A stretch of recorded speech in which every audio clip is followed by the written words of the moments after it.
Bonsoir et bienvenue à cette édition, le sommaire.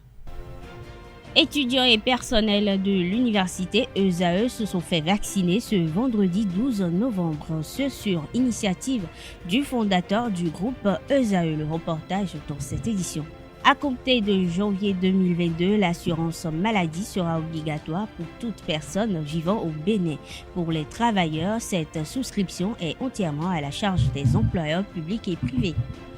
Les écureuils du Bénin ont incliné les Barrias du Madagascar ce 11 novembre au stade Mathieu Kérékou Cotonou. C'est dans le cadre de la 5e journée des éliminatoires du Mondial 2022.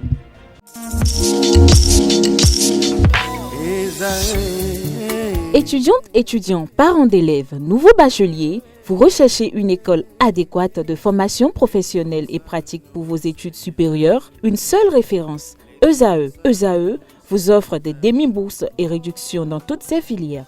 Waouh!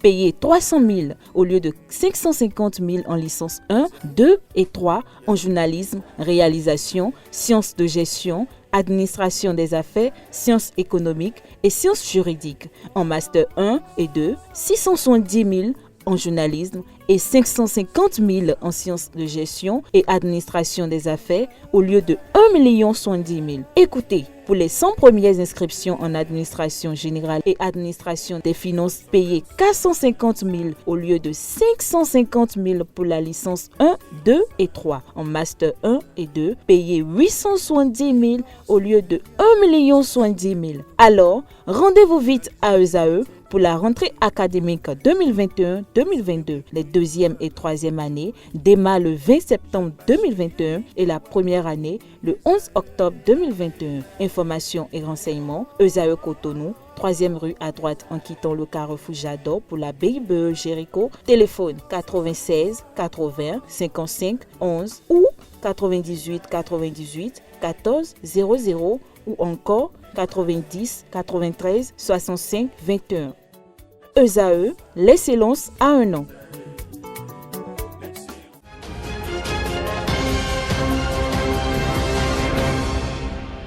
À nouveau, bonsoir. L'assurance maladie devient obligatoire dès janvier 2022 pour toutes les personnes vivant en République du Bénin. La loi numéro 2020-37 du 3 février 2021 portant protection de la santé des personnes en son article 17 l'indique. L'article 18 stipule que les employeurs publics ou privés souscrivent entièrement à leur charge l'assurance maladie obligatoire pour le personnel. Les travailleurs indépendants souscrivent une assurance maladie obligatoire pour le propre compte. L'article 19, quant à lui, précise que l'assurance maladie des personnes reconnues pauvres, extrêmes ou non extrêmes est souscrite par l'État selon des modalités définies par décret pris en Conseil des ministres. Il faut souligner que la mise en place de l'assurance maladie obligatoire s'inscrit dans le cadre du projet Assurance pour le renforcement du capital humain Arche. Ce projet est mis en œuvre par l'Agence nationale de protection sociale ANPS, une structure sous tutelle du ministère des Affaires sociales et de la microfinance.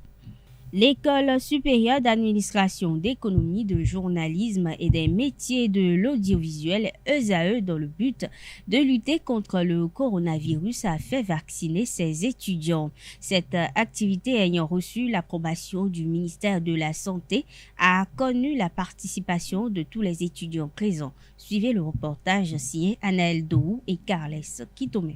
Protéger tous les étudiants de l'École supérieure d'administration, d'économie, de journalisme et des métiers de l'audiovisuel ESAE contre le Covid-19. C'est l'objectif qui sous-tend la séance de vaccination organisée ce 12 novembre au sein de l'université. Installés depuis 9 heures dans les locaux de l'école, les agents vaccinateurs expliquent la raison de leur présence. Nous sommes là ce matin pour vacciner les étudiants de l'ESAE contre la Covid-19. La décision est venue d'abord des autorités de l'ESAE qui, après avoir énoncé leur désir de vacciner leurs étudiants, on nous a envoyé de la direction départementale de la santé dans l'enceinte de l'école pour pouvoir vacciner les étudiants.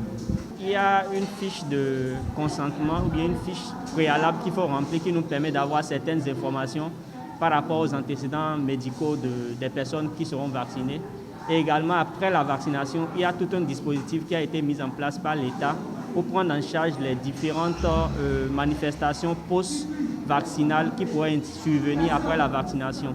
Donc, si après la vaccination, les personnes ressentent des symptômes secondaires, des effets secondaires relatifs à la vaccination, ces derniers peuvent se rendre dans n'importe quel centre de santé pour pouvoir bénéficier d'une prise en charge efficace. Et également, à notre niveau déjà ici, nous donnons les conseils qu'il faut quand on vient dans un établissement comme ESAE, c'est de pouvoir vacciner la plus grande population possible de l'université. Et j'espère bien que nos objectifs seront atteints. ESAE s'illustre ainsi comme la première université à avoir pris l'initiative. Vaccinés, les apprenants sont satisfaits. D'abord, nous avions eu l'information de par nos dirigeants qu'une équipe de vaccination devait passer à l'école et ils sont envoyés par le ministère de la Santé, raison pour laquelle on a décidé de le faire à l'école.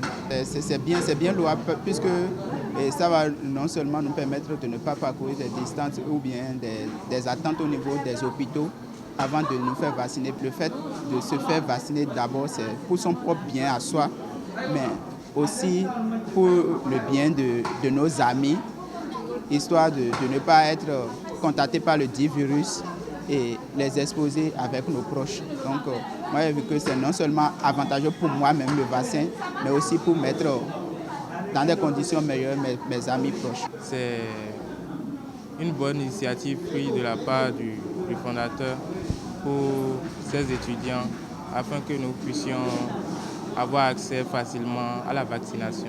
C'est plus sécurité ici parce que moi j'avais des craintes à aller à l'hôpital le faire. Parce que je me dis, l'environnement là-bas, en voulant y aller, on pourrait peut-être contracter encore la maladie là-bas à cause de l'environnement et tout. Donc le faire à l'école, je me sens un peu plus en sécurité de le faire ici. Il y en a qui m'en ont dissuadé à cause du contrat qu'on devait signer et tout, à cause des mentions qu'ils avaient faites.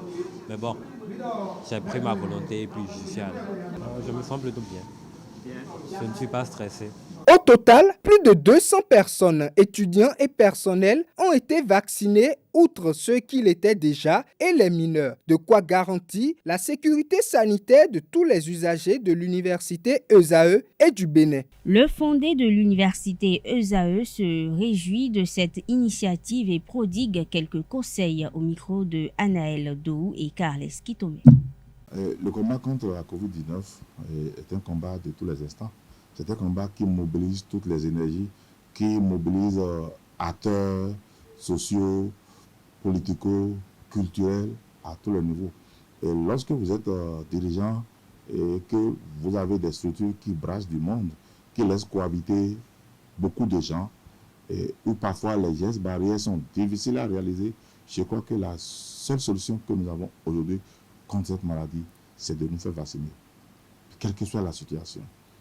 On se fait vacciner, certes pas parce qu'on l'a fait, qu'on doit baisser la garde, qu'on doit négliger les gestes barrières, parce qu'on n'aura plus la Covid. Au contraire, on peut avoir la Covid, mais on est sûr, certain qu'une fois l'immunité renforcée, on ne peut plus avoir la forme grave de la maladie.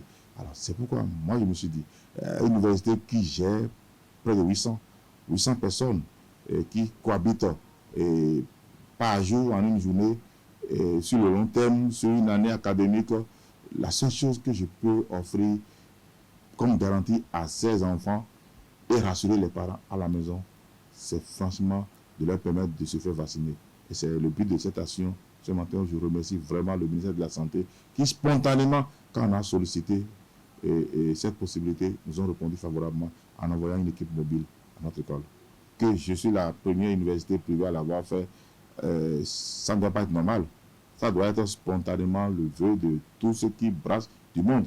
Pas seulement l'université, même les entreprises. Je regarde les banques, je regarde les institutions, les supermarchés. Je regarde par exemple, imaginez Erevan, par exemple, le nombre de monde qui vont à Erevan. Et imaginez les supermarchés aussi grands, imaginez les marchés d'autre part, imaginez plein d'endroits où on est obligé d'aller installer des équipes mobiles pour aider les personnes à se faire vacciner.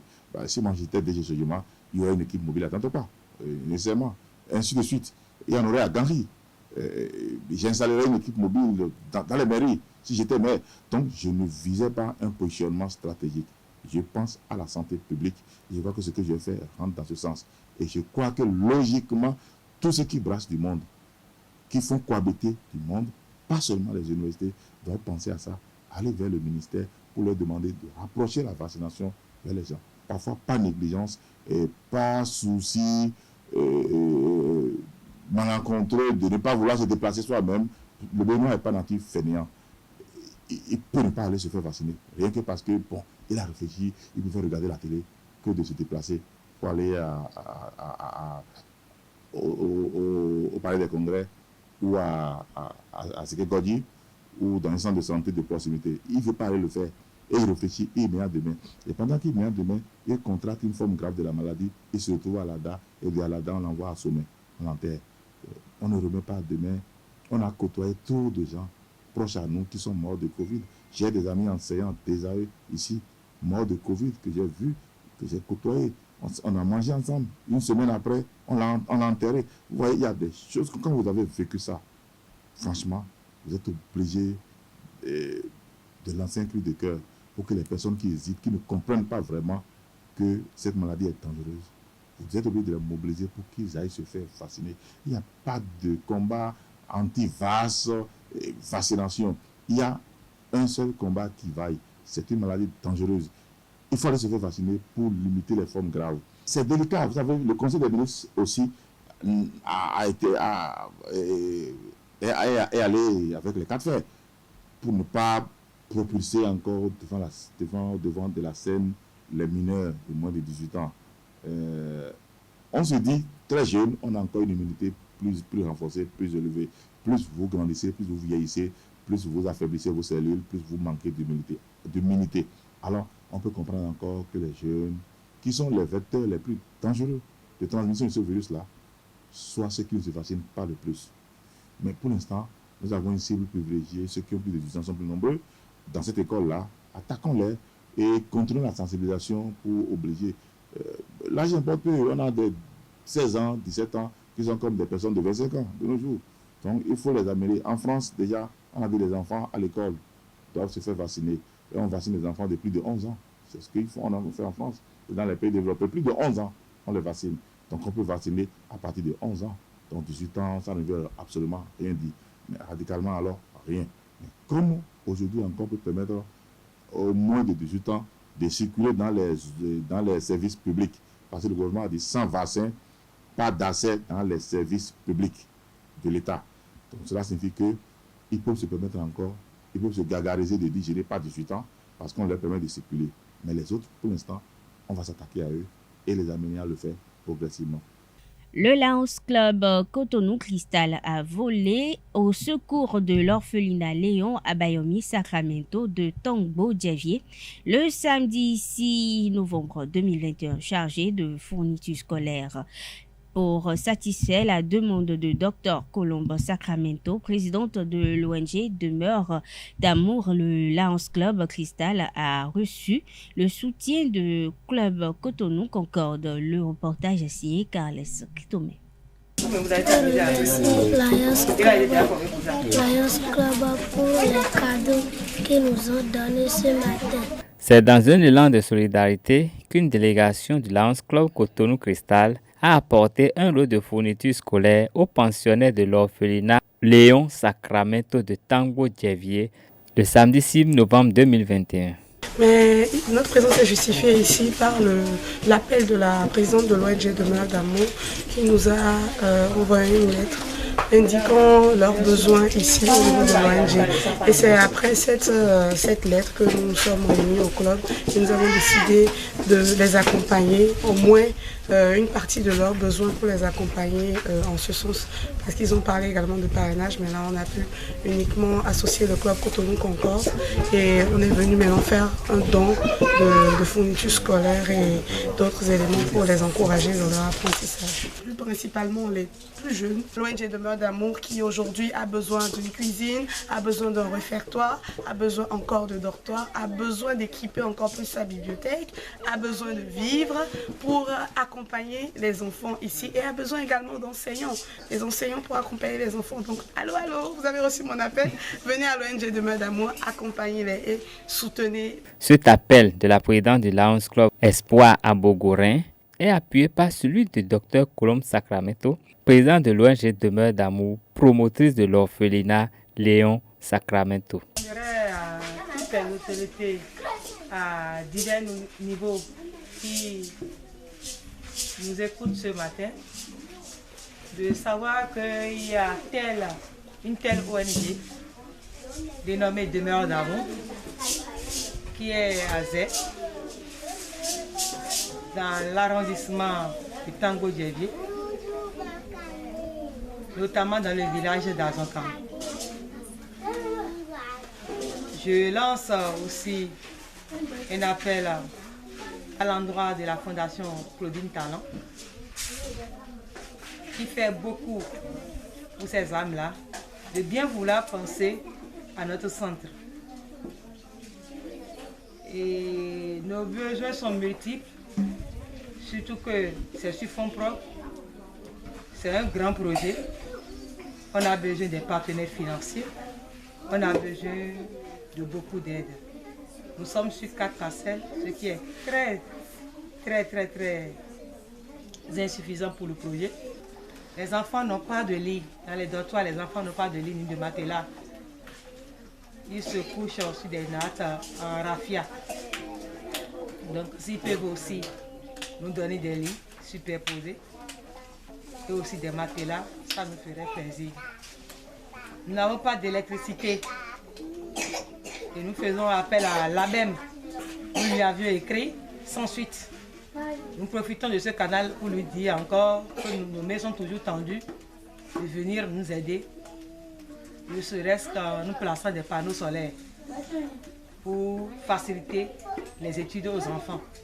Nous sommes dans une brousse, il faut électrifier la maison.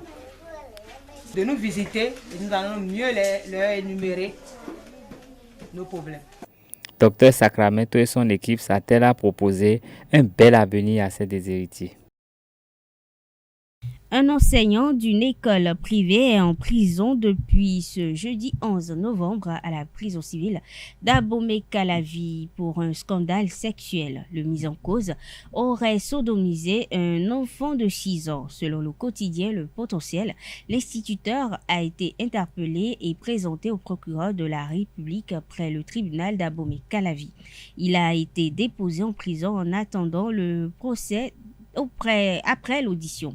L'enseignant en question aurait créé une proximité avec son écolier pour mettre en œuvre son plan. Pour commettre son forfait, il aurait inventé à plusieurs reprises des prétextes pédagogiques pour se retrouver seul avec l'enfant, soit à l'école, soit à son domicile privé. Grâce à des affirmations qui lui sont parvenues par le biais de ses proches, les faits ont été révélés à la mère de l'écolier. Elle a porté plainte et l'affaire est devant le procureur. L'instituteur est poursuivi pour viol sur mineur avec circonstances aggravantes. Le directeur général de la police républicaine met en garde sur les cas de vol à l'arraché dans les grandes agglomérations. Ce mode d'opératoire des malfrats s'observe lors des opérations de banque. Selon la police, certains usagers de banques font montre d'imprudence en se faisant transporter par des taxis-motos avec d'importantes sommes d'argent au vu et au su de tout le monde. La police invite les usagers de banque à trouver des moyens de transport plus sécurisés pour éviter d'être victimes de cette nouvelle forme de vol trouvée par les hors-la-loi. Soumaïla Yaya précise que ces éléments sont en alerte pour sécuriser tous les usagers de toutes les institutions financières.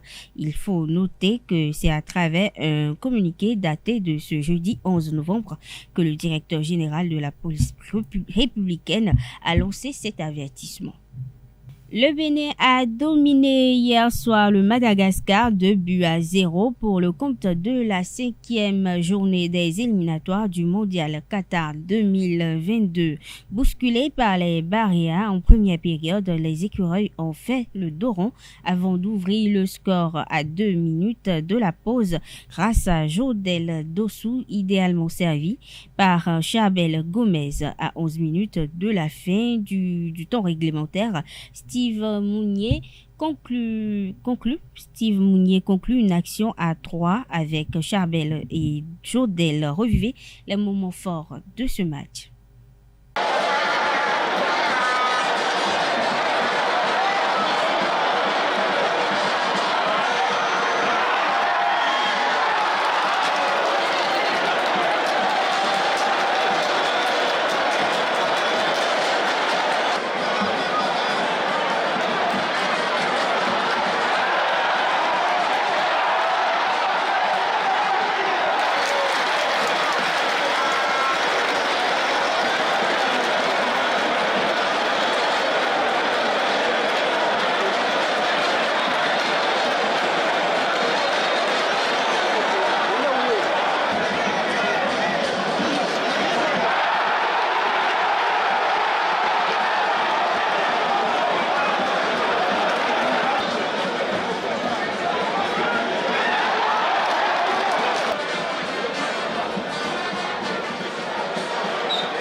Grâce à cette victoire, les écureuils du Bénin ont pris seuls les commandes du groupe J avec 10 points, soit 2 de plus que les léopards de la République démocratique du Congo. Dimanche, Khaled Adenon et ses coéquipiers vont négocier la qualification Au barrage au stade des Martyrs à Kinshasa, un match nul va propulser Michel Dussuet et ses poulains au tour suivant. Le sélectionneur béninois croit en la capacité de son équipe de se transcender pour obtenir le résultat. On est déjà confronté à une finale là-bas, c'est déjà bien. Maintenant, c'est vrai que en première mi-temps, notamment, on a eu beaucoup de déchets techniques, encore une fois. Donc, on perd des ballons rapidement et facilement. On donne des munitions à Madagascar. Voilà, ça devient toujours un petit peu plus compliqué, quoi. Maintenant, voilà, c'est vrai que comme le coach l'a dit, les matchs se jouent sur pas grand-chose, sur des détails. On savait aussi que si on marquait le premier but, ce serait difficile pour Madagascar parce qu'il fallait absolument qu'ils gagnent le match. Donc ça devient forcément un petit peu plus compliqué, quoi. On a eu ce brin de réussite aussi pour passer devant. Après, sur la seconde mi-temps, je pense que voilà, on a été moins mis en danger, même s'il y a eu des frappes, mais ça a été plus cohérent de notre côté, un peu moins de déchets et des projections vers l'avant qu'on n'a pas toujours bien négocié avec des mauvaises passes. Voilà, on aurait pu faire la différence et se mettre à l'abri un petit peu avant. On ne l'a pas fait. Bon. Maintenant, il faut regarder devant, quoi. Match de la RDC. Bon, il y a un petit constat qu'on peut faire. C'est vrai que depuis quelques temps, on a du mal à enchaîner des résultats positifs au-delà de 3. Maintenant, on n'est pas à 3, on est à 1. Donc, je suis confiant aussi dans mon équipe, dans sa capacité aussi à se sublimer là-bas à Kinshasa pour aller chercher le point qu'il nous faut. Le passé doit nous servir forcément pour corriger le tir et puis savoir comment actionner les leviers qui nous mènent à un bon résultat. Donc voilà, on verra tranquillement. Le délai de récupération, oui, il est très court, quoi. Ça, on le sait, c'est toutes les équipes. La RDC est dans le même cas de figure que nous. Enfin, je ne sais pas, chacun voit midi à sa porte. Moi, je ne suis pas là pour discuter des choix des coachs. On fait déjà un métier suffisamment difficile pour en plus porter encore de l'eau au moulin des journalistes ou des commentateurs. Donc voilà, j'ai rien à dire. Ce que je sais, c'est qu'aujourd'hui, ils ont été performants. D'accord, on sait que la Tanzanie, c'est une bonne équipe. Donc, comme l'a dit Eric, on sait que c'était un groupe qui était très homogène et il fallait chaque fois lutter pour aller chercher des points. Il n'y a rien de facile. Voilà, maintenant, ils sont à une marche. Je ne sais pas, on verra la composition d'équipe. J'ai pas encore, bien sûr, je visionnerai le match le plus tôt possible pour savoir un peu comment ils ont évolué, puisqu'il y a la rentrée de Gaël Kakuta. Donc voilà, on verra tout ça. Eric Rabesandratana, le sélectionneur malgache, retient le positif de la prestation de ses poulains malgré la défaite. Moi, je suis assez satisfait du match de mes joueurs, surtout dans l'engagement, dans l'envie de jouer au football et de construire le jeu assez proprement. Alors après, c'est sûr que vous perdez 2-0 à la fin. On peut se dire que c'est une belle philosophie, mais que finalement, c'est pas très efficace. Mais on est simplement en construction. On est en train de renouveler un petit peu l'effectif. On est en train de redonner une dynamique en termes d'état d'esprit. Aujourd'hui, j'ai bien aimé ce que les joueurs ont fait. Alors bien sûr, on a perdu. Bien sûr qu'on aurait pu faire mieux. On peut toujours faire mieux. Mais dans l'ensemble, je suis satisfait et j'ai le sentiment qu'on a fait le maximum du moment. Voilà. On va essayer de progresser, mais on a fait le maximum du moment. Cette équipe béninoise, j'avais pas forcément une grosse impression sur le premier match parce qu'on avait quand même le sentiment qu'on pouvait gagner contre cette équipe du Bénin. Aujourd'hui, ça a été plus dur. On a eu une opposition beaucoup plus dure que ce qu'on avait eu au match aller. Et j'ai trouvé le match intéressant, je pense que tout le monde aussi. Voilà, comme je l'ai dit, l'efficacité fait la différence sur ce match. Les deux auraient pu l'en remporter, le match, mais voilà, quand vous avez une équipe du Bénin qui est restée solide et qui, derrière, a réussi à faire la différence, voilà. Il n'y a pas eu beaucoup de différence. C'est un groupe plutôt homogène, avec tout le monde qui pouvait battre tout le monde. C'était même très intéressant de jouer dans ce groupe-là. On n'était pas forcément censé penser ça au départ du groupe. On pensait vraiment que le Congo serait très au-dessus de tout le monde. Et puis finalement, ce n'est pas le cas. Donc non, c'est intéressant et voilà, on retient les leçons. Aujourd'hui, il y a une réalité qui fait qu'il y a eu un beau parcours à la CAN, que ce parcours reste à l'heure d'aujourd'hui accidentel et qu'il faut prouver à tout le monde que les valeurs qui ont été montrées pendant cette CAN 2019 ne sont pas un accident et que derrière, on peut produire des choses. La différence qu'on a avec la période un petit peu difficile d'avant, c'est qu'aujourd'hui, on joue au football. Alors, c'est sûr qu'on perd, mais on joue au football. Et là, plus on passe les matchs et plus on progresse dans le jeu. Donc, on a aujourd'hui un manque d'efficacité évident qui fait qu'aujourd'hui, on perd. Si on est plus efficace et si on est plus adroit devant le but, le match peut être différent. Maintenant, voilà, je vous le dis, on a fait le maximum aujourd'hui de ce qu'on pouvait faire. Et puis, on va retenir les leçons et travailler. Dans l'autre match du groupe, les Léopards de la RDC sont allés étrier les Taifa Stars de la Tanzanie 3-0 à Dar es Salaam grâce à des réalisations de Gaël Kakuta, Idumba et Malongo. Mesdames et messieurs, c'est tout pour cette page sportive et ainsi prend fin cette édition. Merci d'être restés à nos côtés. Agréable soirée à toutes et à tous et bon week-end.